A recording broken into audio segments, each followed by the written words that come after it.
Welcome to the Equipping Leaders podcast. I am your host, Natasha, and today I am sharing a conversation that I had with consultant Katherine Lambert on specialists, generalists, and what it really means to know your stuff. Thank you so much for joining me today, Katherine. I'm so excited for our talk. Could you please introduce yourself and tell us your style of coaching?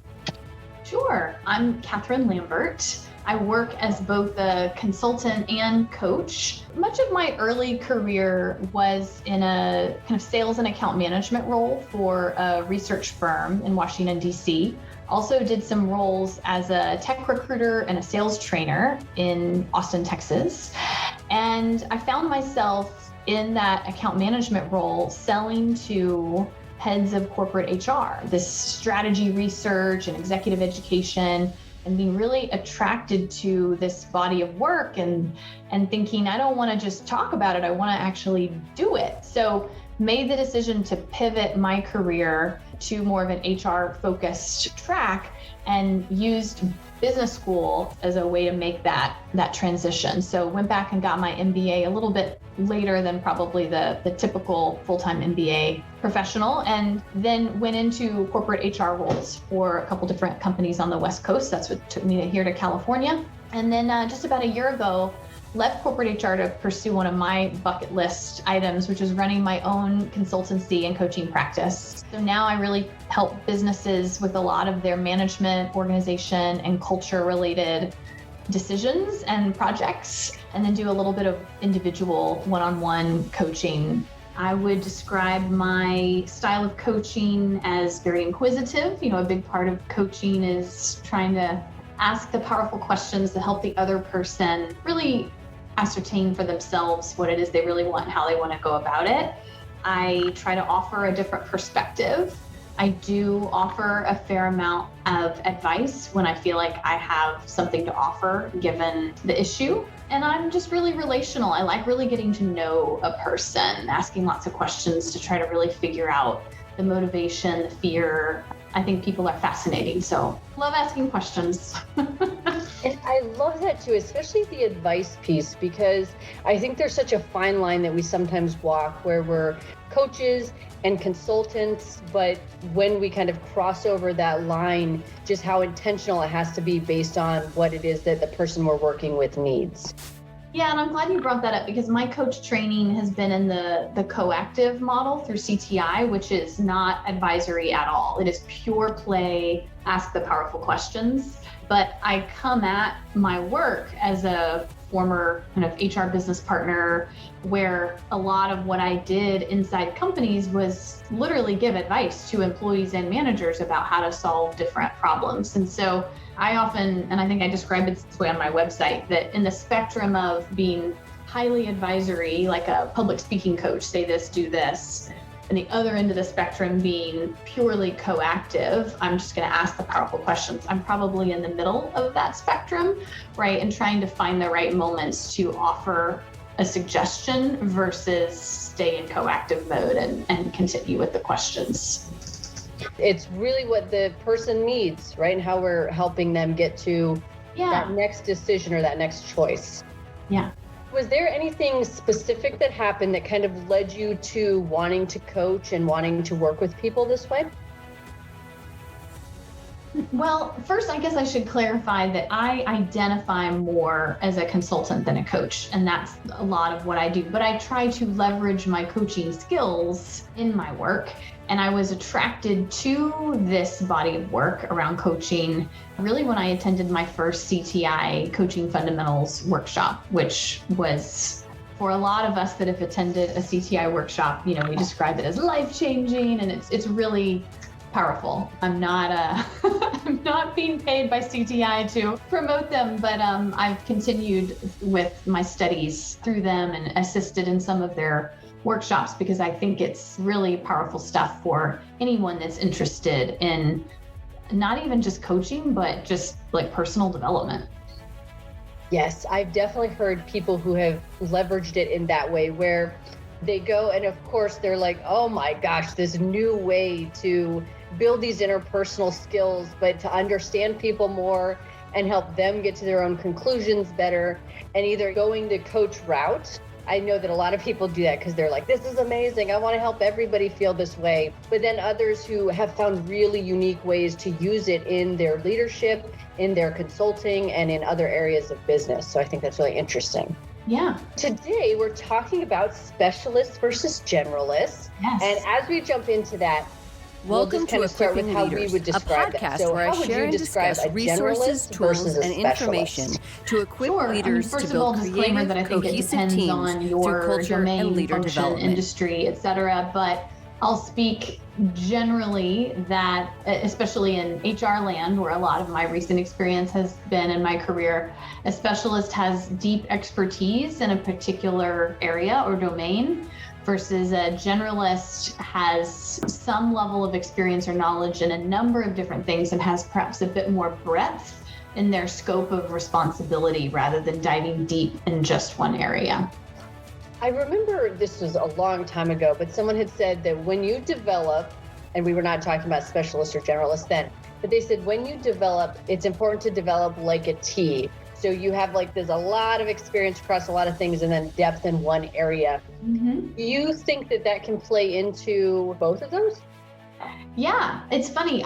When I was first introduced to that T-shaped leadership concept, it was in the context of you kind of grow up as a specialist climbing the ladder, and then you have that ability to lead across all different types of functions or specialties, and you develop that leadership skill across the top of the T. But I think what you're suggesting is interesting too, that it doesn't have to be in that direction, right? You can decide at any point that you want to really deepen your skill set and go deep in one area. So it's always really fun and interesting to hear about different people's career journeys and stories, and how people can decide they want to go deep and specialize in something at any point, right? You hear about people reinventing their careers at all different times.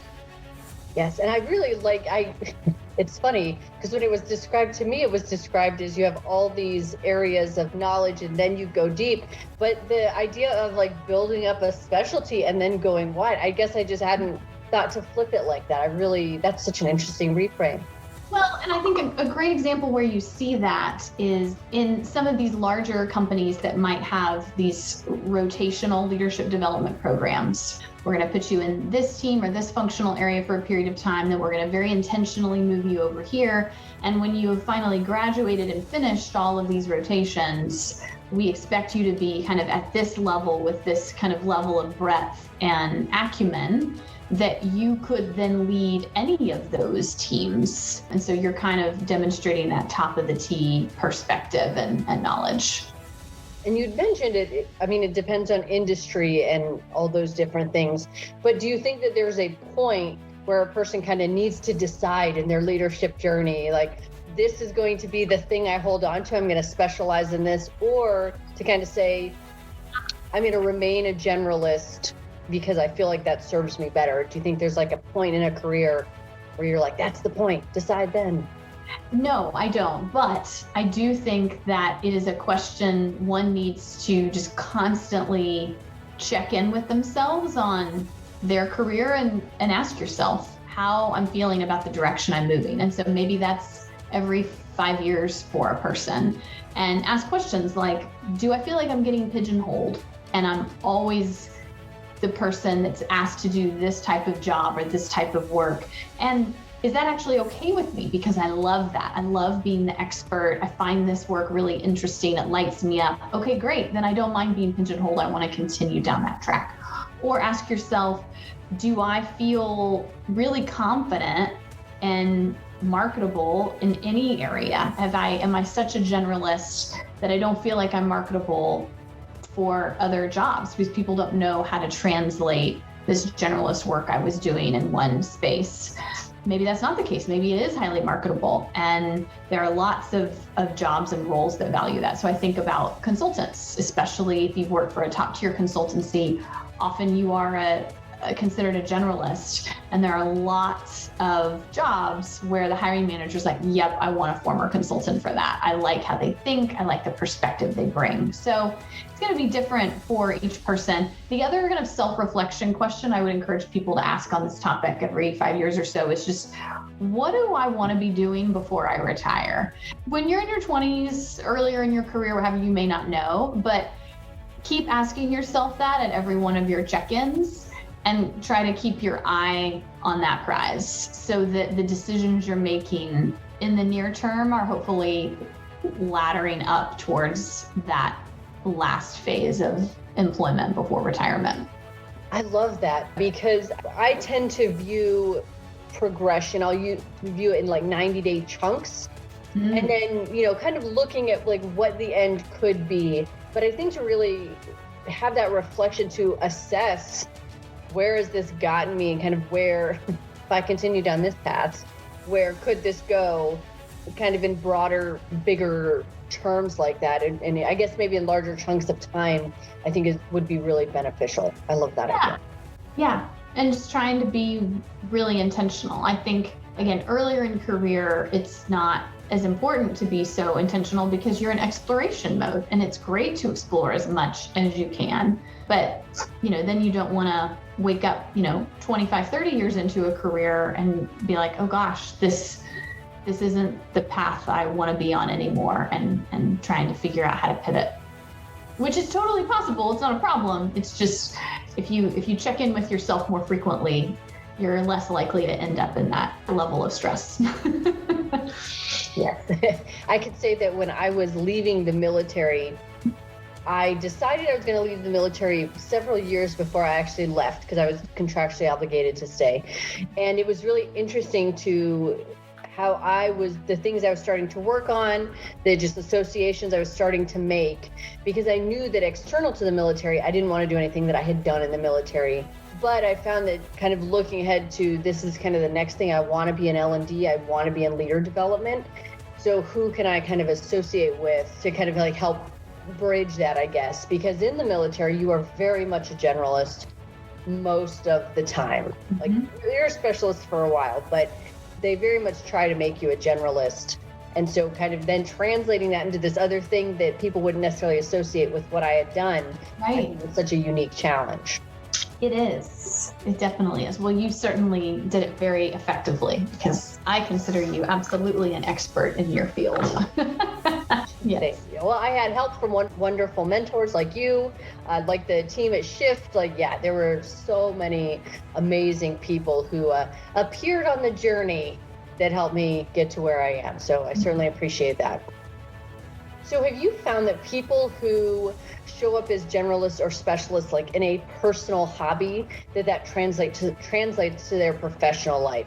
Well, it's not anything I've, necessarily, studied. So I can't really say, based on this research I've read or anything of that nature, but I wouldn't be surprised actually if the inverse is true, meaning you have someone that's considered a generalist professionally. And so they pick up a hobby where they're like, I want to be really good at this one thing. Also the same way where you've got someone that like, all anybody ever comes to me for at work is this thing. And I have so many other interests. And so in their hobbies, they try lots of different things and they don't necessarily go deep in any one. And so the inverse might be true, meaning so that someone can achieve that sense of balance of being able to both explore and specialize to their heart's content.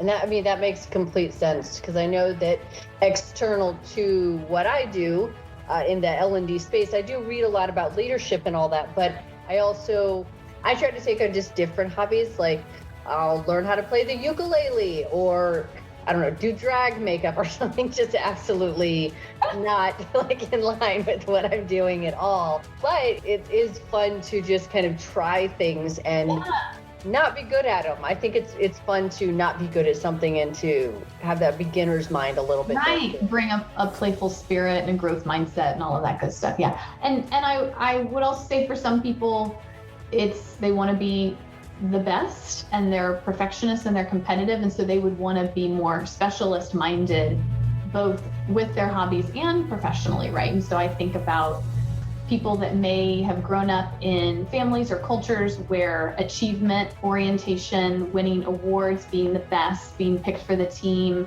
going to the best school, right? I can see where that mindset would then carry over, and it'd be like, okay, I need to be the very best lawyer that's the first to make partner. And in the same way, my hobby has always been the cello and I am concert level, right? Like whatever it might be, that they take that achievement orientation and value and apply it equally on both sides. I can see all different scenarios coming into play. As we are kind of growing up and as we're having these different experiences with trying different things, do you think that those kind of mindsets of I need to focus on this one thing, or I should, kind of remain open to the possibility, is something that we get kind of before we kind of get into our professional lives? Oh, for sure. The familial influence, right? Our cultural influence is so huge. And so often we are either still embracing that mindset of what we were taught to value and it feels values aligned, or we are rejecting it and running away from it. I love what your mom taught you to major in curiosity. I did not grow up with that mindset, right? I felt a lot of pressure and responsibility very early on. It was always like, what are you going to major in?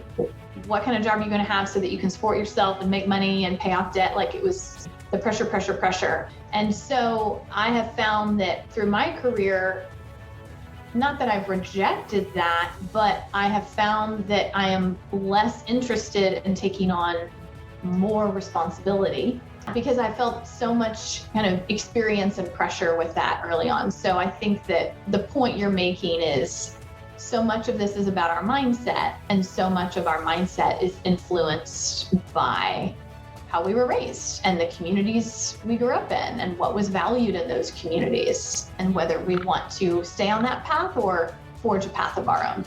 Yes. And I know I have a friend who, from a young age, like how kids do, they're like, I want to be a doctor. And so then that was like put on her kind of forever. And like now she's a doctor and that's great. She also hates it and she's really doesn't like it, but it was so ingrained in her at such a young age that was the quote unquote right path, that everybody's supporting, everybody's believing in you doing this thing, that caused her, it encouraged her, I would say, to specialize, when I feel like the opportunities that she had to be more of a generalist, like when they were doing rotations and kind of learning about all the different things, that's when she was the happiest. And then when she kind of had to choose and do this one path, she was much less happy. Well, and that makes me wonder, I hear about traveling nurses, right? And wouldn't that type of approach or lifestyle perhaps be the one that's more even stimulating for your friend, right? And getting that constant change in opportunity and application. We're all on a journey. I say that all the time. I love it, yes. So when it comes to being a specialist or a generalist, what would you say are some of the biggest drawbacks for each?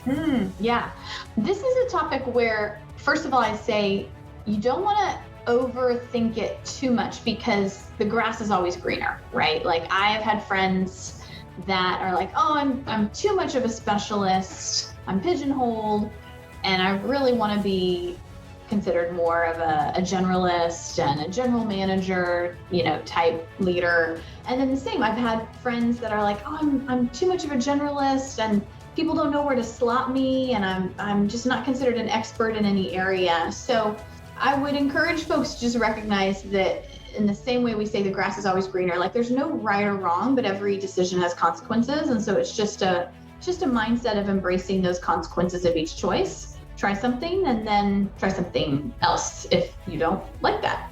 Continued majoring in curiosity, as your mother would say. So yeah, I'd say the drawbacks are, like I said, the perceptions of you and whether those perceptions are in line with how you want to identify, or if they're in line with your intended career brand.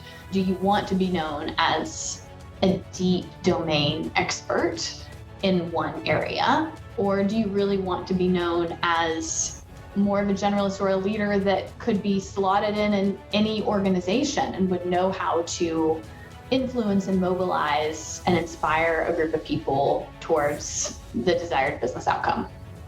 I also appreciate, because I think this goes into what you had mentioned a little bit earlier too, with the traveling nurses, where sometimes it's the drawback is that you're like, yeah, I am a specialist or I am a generalist, so this is what they do. When really there are these other options that almost allow you to walk this fine line between the two of them. Like, yes, you're an amazing nurse and you can do that all over. Right. In the same way that there are consultants, and a consultant in and of itself, one could say, is a generalist because you're trying all different sorts of projects, maybe different industries, different geographies. There's going to be some variety typically as a consultant, but yet you can specialize as well. And there are boutique consultancies that only specialize in this one particular type of implementation or type of field. And so we have to recognize it's not so binary that you're one or the other, but sometimes there's a nice intersection of the two that allow you to thrive in the domain that you find stimulating, but also get enough of the variety and stimulation from trying new things that you might want as well. Yes. And I know, have you had an opportunity to read, I believe his name is David Epstein, his book Range? I have not, but I've heard of it. It's very delightful. The purpose of the book is it's in praise of generalists. The way that a generalist, because of the more like curiosity, kind of more open scope thinking, they're able to just unite teams and bring teams together in different ways. Have you seen that with generalists, or have you seen the inverse with specialists in how they interact with teams and their other interpersonal skills? Yes. I really appreciate leaders who are brought in and bring a different perspective, right? They haven't necessarily done that work. And so sometimes it can be hard for them to immediately earn the respect of the team they've inherited, but they were brought into that job for a reason, because they bring a perspective that could be really helpful. Some practices from another team or another industry that may have some applicability and are worth exploring. Again, I mentioned HR as a field where I've worked for a number of years, and I've seen very often someone brought in to lead an HR function that doesn't have an HR background. And then of course you have these career HR people that are like, they don't know what they're doing. They've never been in the trenches with me, right? But they still bring something else that could be really valuable and interesting. So appreciating that, I think, is so important.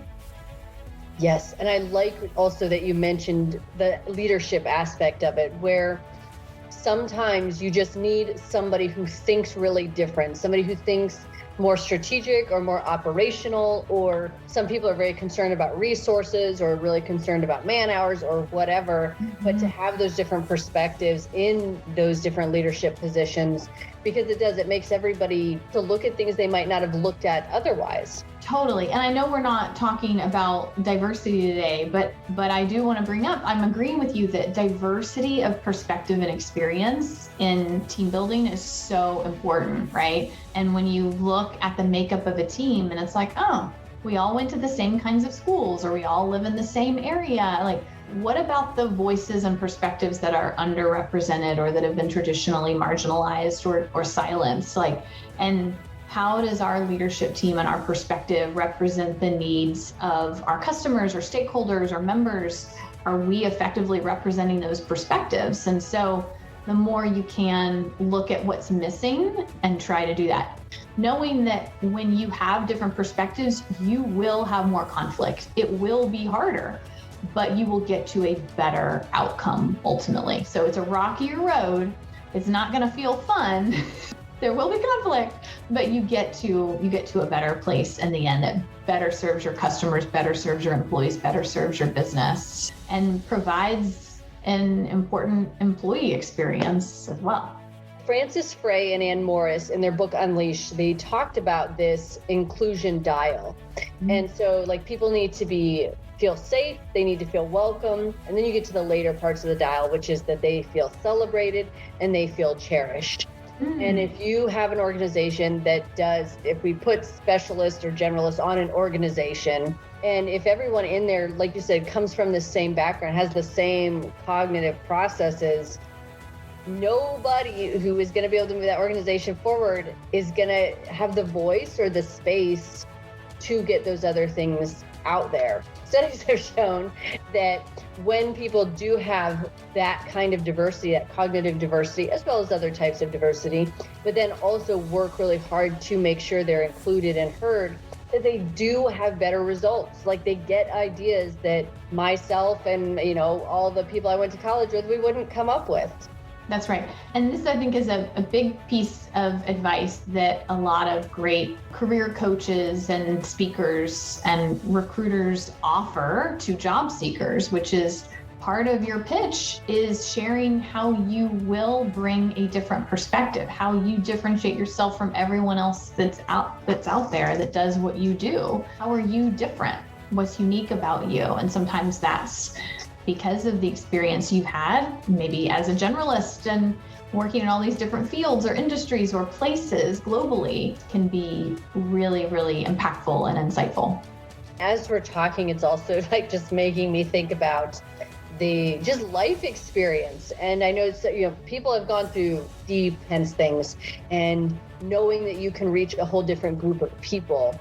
Like, for example, recently I watched there's the show Sparked about The Sims, and it's this reality show where all these different gamers came together, and I didn't know anything about gamers. What I loved about it was I did not know that they viewed these games like these games were a way that they became included in a community. It was how they overcame things that they were dealing with in their own lives.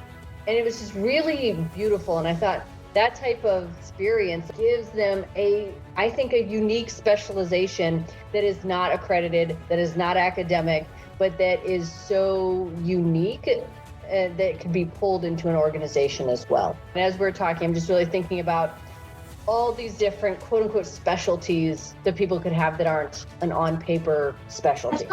That's right. But I love the point you're making. It's around finding community and a way to feel a sense of inclusion and belonging within that specialized community. It's one of the other benefits. So I know I was starting to worry that, like, are we going too pro generalist here? Do we need to bring it back to the specialists and some of the great things about those roles and that path for anyone that's thinking about this right now? If someone has spent much of their career as a specialist, but they want to kind of break out of that and become more of a generalist, what are some kind of beginning steps that they could take?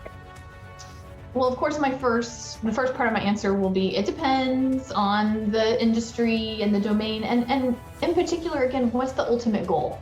Is your career goal that you want to be general manager with P&L responsibility of an entire business line in a large global corporation, or not, or something else, right? It could be any number of goals. And so my advice for you in answering that question will be very much dependent on the end game.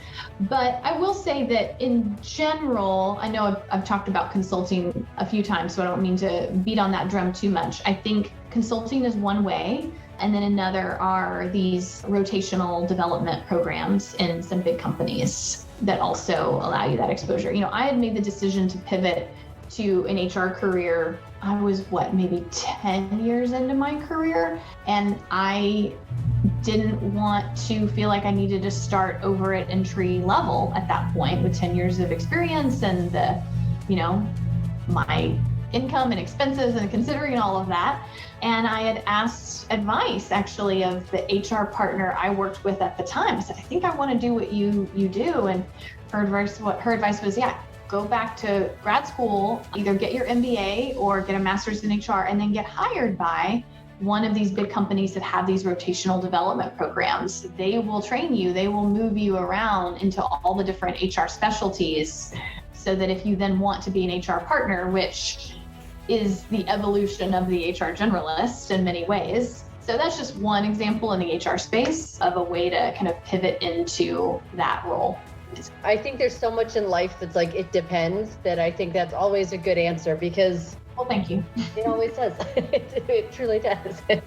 So what leadership or coaching advice would you offer current leaders in any organization?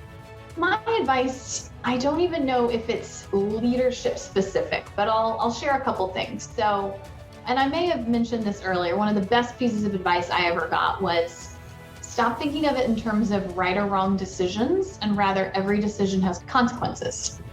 And then embrace those consequences. So you don't have to beat yourself up that you made the wrong decision, right? If you're evaluating an offer or thinking about whether to make a move, whatever it might be, it's not that there's a right or wrong. Either path could be fine, could be great, but each one will have some negatives. And so learning to embrace those consequences.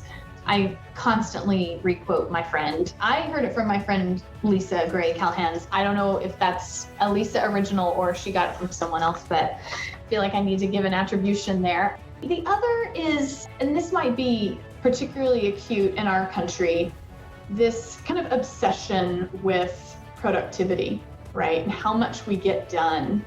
And we start to get really hard on ourselves and down on ourselves that we didn't get enough done. And we measure our impact and our value in that. And I do it too.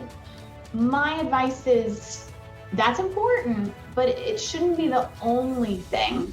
What if we expand our assessment of how impactful we are as leaders and as human beings by what impact we had on another human being today? Did we make somebody else's life easier? Did I take the 30 minutes out of my busy day to take an emergency phone call from someone that really needed a calm voice of reason in that moment, right? And yeah, that meant I didn't get everything done, but hopefully that was a big impact in that person's life. So some of the softer relational pieces of how we're just helping our fellow humans, I think is one of my biggest pieces of advice for how to think about our impact at the end of the day or at the end of the week.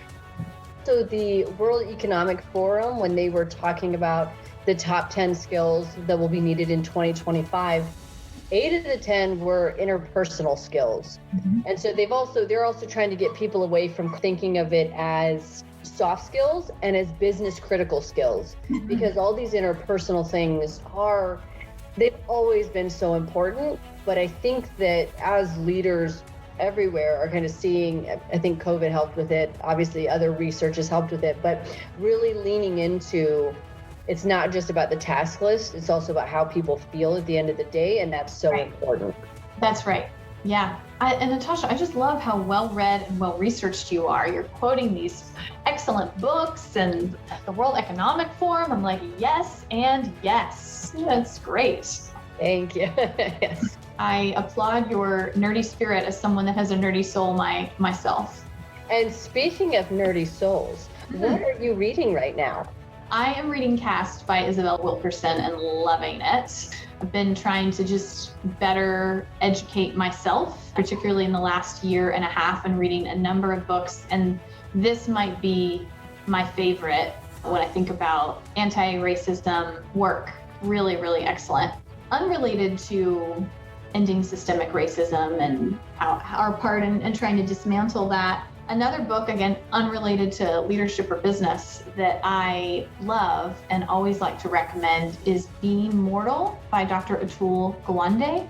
As someone that, is dealing with aging parents, lost a parent a couple years ago, it was such a helpful book. And I think so many of us, we all go through this at some point, right? And then as we age ourselves and trying to understand that process, how to think about what we value, how to prepare ourselves, the industry that exists around those as we grow sick or age.